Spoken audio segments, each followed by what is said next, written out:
Okay, get ready for this. What you're looking at is not science fiction. This machine literally eats sunlight to power an entire city.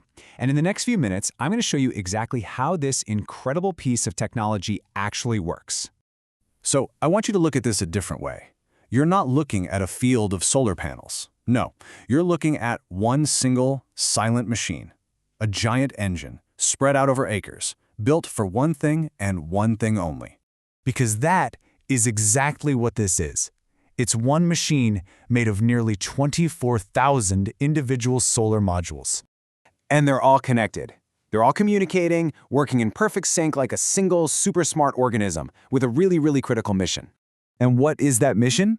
To generate a colossal 10 megawatts of pure solar power. But how in the world do you turn a field of glass into an absolute powerhouse? Well, let's break down the secrets inside this incredible machine. First up, a field of superpowers. It all kicks off with the tech that makes this whole thing even possible. We're going to dissect this Sun Eater and uncover its secret weapons. And trust me, this is where it gets really cool. So first, these are not your average rooftop panels. Not even close. These are called bifacial modules. The name kind of gives it away, right? Bi means two, so they absorb sunlight from the top like a normal panel, but, and this is the crazy part, they also absorb it from the bottom.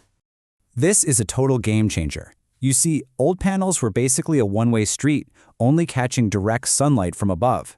But these bifacial panels, they're getting 360-degree power. They grab the direct sunlight and all the light that bounces off the ground. No wasted photons here.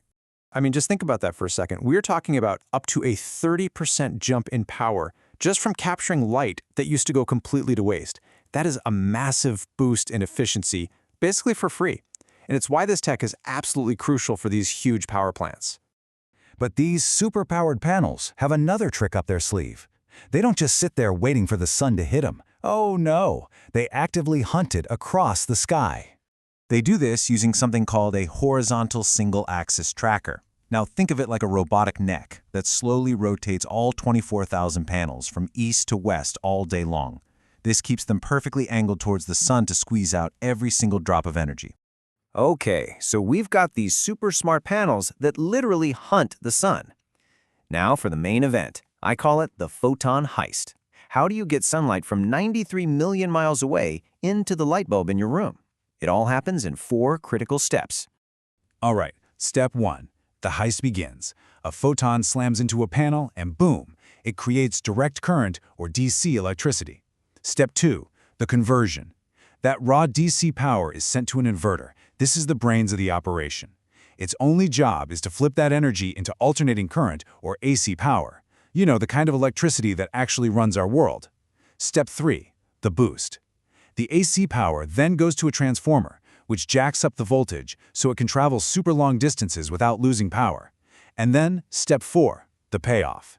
That high voltage, clean energy is fed directly into the grid, powering everything around us. Mission accomplished. So what does 10 megawatts of power actually look like? Well, the numbers behind a plant this size are genuinely insane. So let's put it into perspective. Your average solar system on a house is about 5 kilowatts. A utility-scale plant like this one, it's 10,000 kilowatts. It's not just bigger, it is on a completely different planet of power generation. And all that power has a massive positive impact. Every single year, a plant like this prevents thousands of tons of CO2 from ever entering our atmosphere. That's like taking thousands of cars off the road permanently, or planting a giant forest year after year after year. Now, obviously, you can't just build an asset this important and just leave it exposed to the elements. You have to protect it. So this plant is basically an invisible, high-tech fortress designed to withstand pretty much anything. Which brings up a really good question. What happens when a massive thunderstorm rolls in with lightning and all that chaos? Is it just game over? Not even close. This plant has a multi-layered defense grid. It's got advanced lightning arresters to safely handle direct strikes. It has a smart plant-wide earthing system, which is basically a giant safety valve to neutralize any dangerous electrical surges. And most importantly, it has a 24/7 digital guardian watching over absolutely everything. And that guardian is called the SCADA system. To put it simply, it's the plant's central nervous system. It's a huge network of sensors and software that monitors every single panel, every inverter, every cable, all in real time. And this right here is its superpower. The SCADA system can spot a tiny problem, like a single panel that's underperforming, and it alerts the operators to fix it before it has any real effect on power production. It's all about being proactive, not reactive. It stops problems before they even start.